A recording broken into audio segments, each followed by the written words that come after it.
The readings will now be given by Gary. I will read from the Bible. Psalms. The Lord is my light and my salvation. Whom shall I fear? The Lord is the strength of my life. Of whom shall I be afraid? Though an host should encamp against me, my heart shall not fear. Though war should rise against me, in this will I be confident. Wait on the Lord. Be of good courage, and he shall strengthen thine heart. Wait, I say, on the Lord. Numbers. And the Lord spake unto Moses, saying, Send thou men, that they may search the land of Canaan, which I give unto the children of Israel. And Moses sent them to spy out the land of Canaan, and said unto them, Get you up this way southward, and go up into the mountain, and see the land, what it is, and the people that dwelleth therein, whether they be strong or weak, few or many. And they returned from searching of the land after 40 days.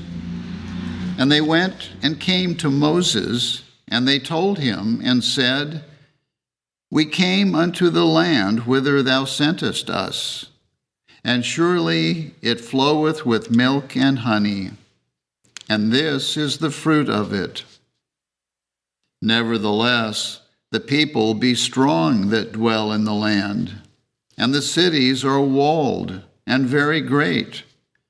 And moreover, we saw the children of Anak there. But the men that went up with him said, We be not able to go up against the people, for they are stronger than we. And they brought up an evil report of the land which they had searched unto the children of Israel, saying, The land through which we have gone to search it is a land that eateth up the inhabitants thereof. And all the people that we saw in it are men of a great stature. And there we saw the giants, the sons of Anak, which come of the giants. And we were in our own sight as grasshoppers, and so we were in their sight.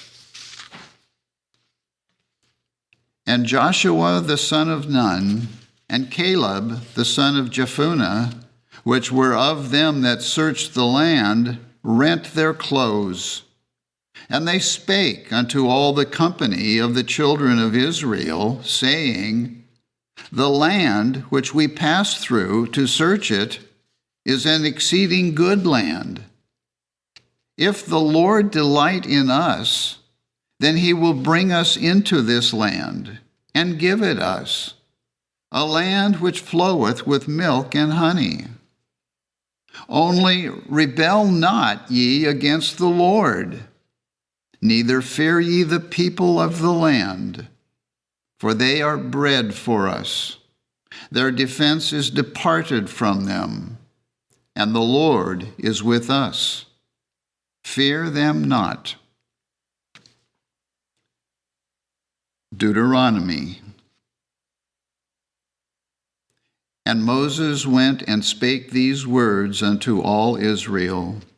And he said unto them, I am 120 years old this day. I can no more go out and come in. Also, the Lord hath said unto me, Thou shalt not go over this Jordan. The Lord thy God, and Joshua, he shall go over before thee, as the Lord hath said. Be strong, and of a good courage. Fear not, nor be afraid of them. For the Lord thy God, he it is that doth go with thee. He will not fail thee, nor forsake thee. And Moses called unto Joshua, and said unto him in the sight of all Israel, Be strong, and of a good courage, for thou must go with this people unto the land which the Lord hath sworn unto their fathers to give them, and thou shalt cause them to inherit it. And the Lord, He it is that doth go before thee. He will be with thee. He will not fail thee, neither forsake thee. Fear not, neither be dismayed. Joshua. And the Lord said unto Joshua, This day will I begin to magnify thee in the sight of all Israel, that they may know that, as I was with Moses, so I will be with thee. 2 Timothy. For God hath not given us the spirit of fear, but of power, and of love, and of a sound mind.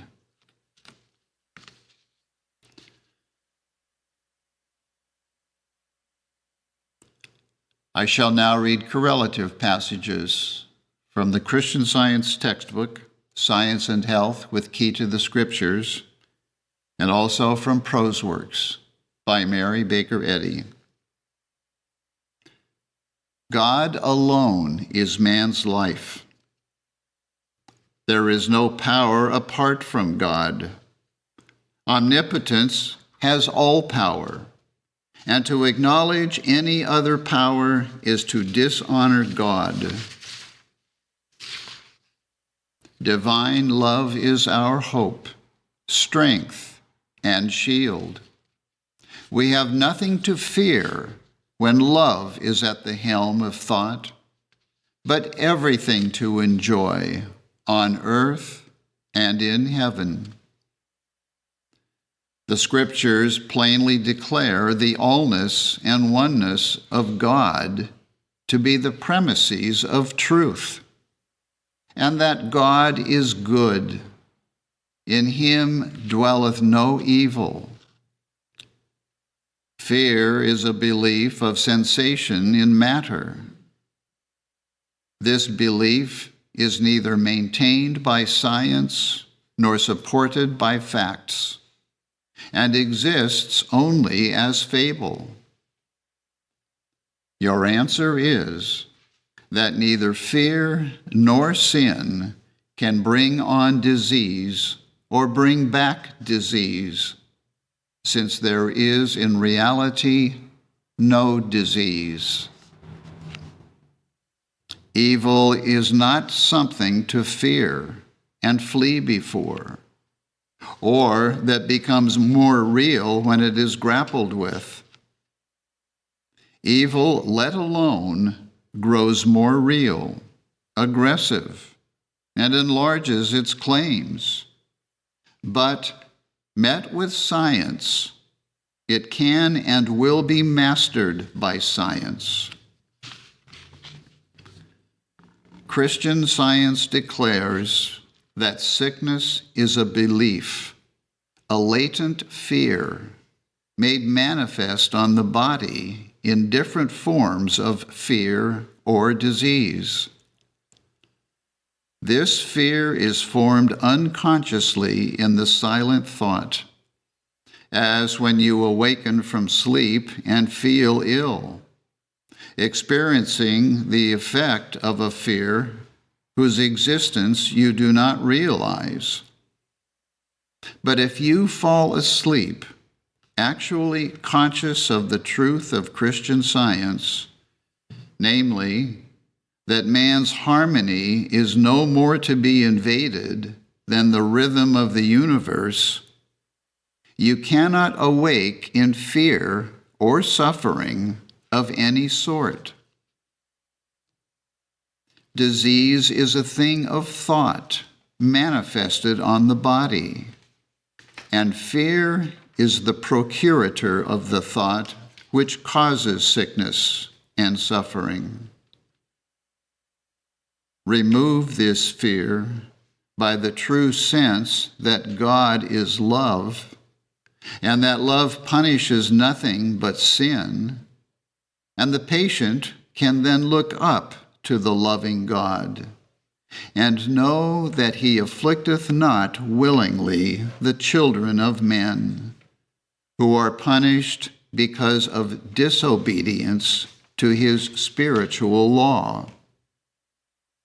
His law of truth, when obeyed, removes every erroneous physical and mental state. A mental state of self-condemnation and guilt, or a faltering and doubting trust in truth, are unsuitable conditions for healing the sick. Such mental states indicate weakness instead of strength. You must utilize the moral might of mind in order to walk over the waves of error and support your claims by demonstration. If you are yourself lost in the belief and fear of disease or sin, and if, knowing the remedy, you fail to use the energies of mind in your own behalf, you can exercise little or no power for others' help. First, cast out the beam out of thine own eye, and then shalt thou see clearly to cast out the mote out of thy brother's eye. Divine mind rightly demands man's entire obedience, affection, and strength. No reservation is made for any lesser loyalty. Obedience to truth gives man power and strength. Submission to error superinduces loss of power.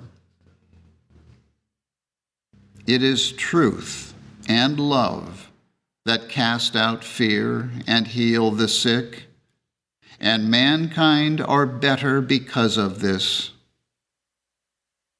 If a change in the religious views of the patient comes with the change to health, our Father has done this. For the human mind and body are made better only by divine influence. Beloved, that which purifies the affections also strengthens them, removes fear, subdues sin, and endues with divine power. That which refines character at the same time humbles, exalts, and commands a man. And obedience gives him courage, devotion, and attainment. Truth, life, and love are the only legitimate and eternal demands upon man. They are spiritual laws enforcing obedience and punishing disobedience. The general thought chiefly regards material things and keeps mind much out of sight. The Christian, however, strives for the spiritual. He abides in a right purpose, as in laws which it were impious to transgress, and follows truth fearlessly. The heart that beats mostly for self is seldom alight with love. To live so as to keep human consciousness in constant relation with the divine, the spiritual, and the eternal is to individualize infinite power. And this is Christian Science.